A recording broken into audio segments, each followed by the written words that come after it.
क्योंकि बहुत सारे लोगों का ना फ्यूचर इन लोगों ने बर्बाद कर रखा है। हम लोगों का 15 साल से जेपीएससी का जांच ही चल रहा है, किसी पर कार्रवाई नहीं हुई है।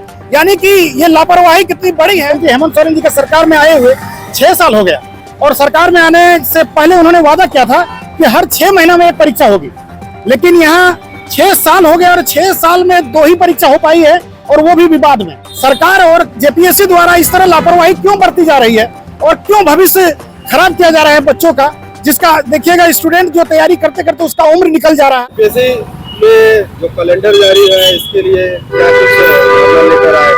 बिल्कुल जेपीएससी की लापरवाही साफ दिखाई दे रही है। इसको लेकर के हम लोग सरकार से आग्रह करने आए हैं और उन्हें बताने आ रहे हैं कि आपका सरकार बना, मुख्यमंत्री हेमंत सोरेन जी का सरकार में आए हुए 6 साल हो गया और सरकार में आने से पहले उन्होंने वादा किया था कि हर 6 महीना में एक परीक्षा होगी, लेकिन यहाँ 6 साल हो गए और 6 साल में 2 ही परीक्षा हो पाई है और वो भी विवाद में। और अभी ये जो कैलेंडर जारी हुआ है, कितनी बार इससे पहले जेपीएससी द्वारा कैलेंडर जारी किया गया है और सबने कैलेंडर को फेल किया है। सरकार और जेपीएससी द्वारा इस तरह लापरवाही क्यों बरती जा रही है और क्यों भविष्य खराब किया जा रहा है बच्चों का, जिसका देखिएगा स्टूडेंट जो तैयारी करते करते उसका उम्र निकल जा रहा है और लगभग 10 साल ये जेपीएससी और सरकार जो है पीछे चल रही है इस मामले में। तो उसी को लेकर के हम लोग कहना चाह रहे हैं। और अभी देखिए जो विज्ञापन का जैसे आप सवाल किया, तो वो कहती है कि कैलेंडर जारी करके कहती है कि 8 मार्च को जेपीएससी का पीटी परीक्षा होगा सिविल सेवा का। तो बताइए आज ये जनवरी का आखिरी समय आ गया है, अभी 20 जनवरी से ज्यादा हो गया आज, और कितना दिन है, कम से कम जेपीएससी की वैकेंसी आने के बाद तैयारी करने के लिए 2 महीना 3 महीना समय मिलता है, लेकिन यहाँ समय नहीं दिया जा रहा है और ऐसा टाइम निकाला गया है, शॉर्ट टाइम दिया गया है जो वैकेंसी का जैसे ही निकलेगा तो इसमें जो है 1 महीना कम से कम फॉर्म भरने के लिए टाइम दिया जाएगा। तो टाइम दिया जाएगा यानी कि 1 महीना में तो सारा समय खत्म हो जाएगा। तो ये सरकार जो कैलेंडर जारी कर रही है तो ये स्वतः ही फेल हो जाएगा। तो ऐसा काम ये क्यों कर रही है? हम लोग चाहते हैं कि जल्दी से जल्दी वैकेंसी को सरकार लाए, यहाँ पर जेपीएससी द्वारा लाए, ये इसमें तत्परता दिखाए, लापरवाही ना करे, क्योंकि भविष्य का सवाल है बच्चों का।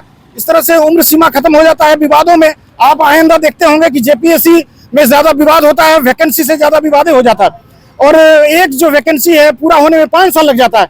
तो इस तरह से शुरुआत में ही ये विवादों के घेरे में आ जाता है। अभी बताइए कैलेंडर को कैसे वो फुलफिल कर पाएगी, जो कि इसमें अभी विज्ञापन नहीं दिया है, और वो कैसे पीटी का टाइम निर्धारित कर सकती है जेपीएससी। तो ये लापरवाही साफ दिखाई दे रही है। सरकार से हम कहना चाह रहे हैं कि 1-2 दिन के अंदर वैकेंसी को निकाले, और मैं कहना चाहूंगा कि ज्यादा से ज्यादा वैकेंसी निकाले और जो उम्र सीमा है 5 साल का छूट मिले।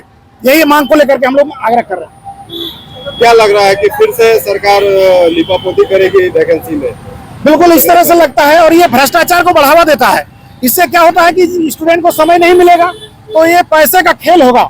जिस तरह सीजीएल में आप देख रहे हैं कितना विवाद हुआ, इससे पहले जितना भी जेपीएससी द्वारा ली गई परीक्षाएं हैं, आपको मैं बता देना चाह रहा हूँ, थोड़ा सा पीछे जाएंगे तो 2010 से सीबीआई जांच हो रहा है। जेपीएससी द्वारा ली गई 18 परीक्षाओं का सीबीआई जांच चल रहा है, और 2010 से आज 25 हो गया।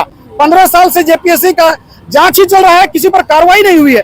यानी कि ये लापरवाही कितनी बड़ी है जो भ्रष्ट अधिकारी, और सीबीआई ने कहा भी है कि, और शिनाख्त भी किया गया है कि गलती पाई गई है, नंबरें बढ़ाया गया है, अधिकारी भी और विधायक का जो है बाल बच्चे जो है इस पर अंक बढ़ा करके वैकेंसी मतलब अधिकारी बने हैं और वो अभी नौकरी कर रहे हैं। तो कोई कार्रवाई नहीं होती है, और इससे क्या होगा कि भ्रष्टाचार बढ़ेगा, समय लोगों के पास नहीं मिलेगा। तो वो क्या करेंगे कि 25 लाख से लेकर 50 लाख करोड़ों तक का ये डील होने वाला है, हमको यही लग रहा है। इसलिए मैं कहना चाहूंगा कि पारदर्शिता ढंग से सरकार जो है 1-2 दिन के अंदर वो वैकेंसी जल्दी निकाले, यही आग्रह कर रहे हैं। इमाम सफी, देखिए हम लोग का मुख्य मांग है कि कम से कम प्रिपरेशन के लिए, रिवीजन के लिए, रिपीट के लिए हमको 3 महीने का समय पीटी में चाहिए। 8 मार्च का कैलेंडर है कि 8 मार्च को एग्जाम करवाया जाएगा कंडक्ट, लेकिन 8 मार्च को कब कराएंगे? अभी तो अब 21 जनवरी हो गया, हमें तो 2 महीना का भी समय ठीक से नहीं मिलेगा। कम से कम 3 महीने का मिनिमम समय हम लोग को चाहिए, और कम से कम 3 से 5 साल का उम्र सीमा में छूट चाहिए, क्योंकि बहुत सारे लोगों का ना फ्यूचर इन लोगों ने बर्बाद कर रखा है, हम लोगों का। और विज्ञापन में एक चीज और देखता हूँ, संक्षेप में बोलना चाहूंगा कि विज्ञापन में कम से कम रिजर्वेशन का ख्याल रखा जाए कैटेगरी वाइज, न कि बार बार इस तरह का लफड़ा न लगाया जाए कि एससी का सीट घटा दिए तो एसटी का सीट घटा दिए तो ओबीसी तो माइनॉरिटी का, इस तरह का सीट ना घटाया जाए। और खेल कोटा से जो भी स्टूडेंट इसमें आते हैं उनका भी ख्याल रखा जाए, विकलांग कोटा का भी ख्याल रखा जाए। हमारा मांग जेपीएससी से यही है, झारखंड लोक सेवा आयोग से और झारखंड सरकार से।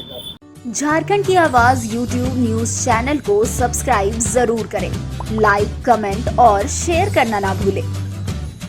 जुड़े रहिए हमारे साथ, क्योंकि हम हैं आपकी आवाज।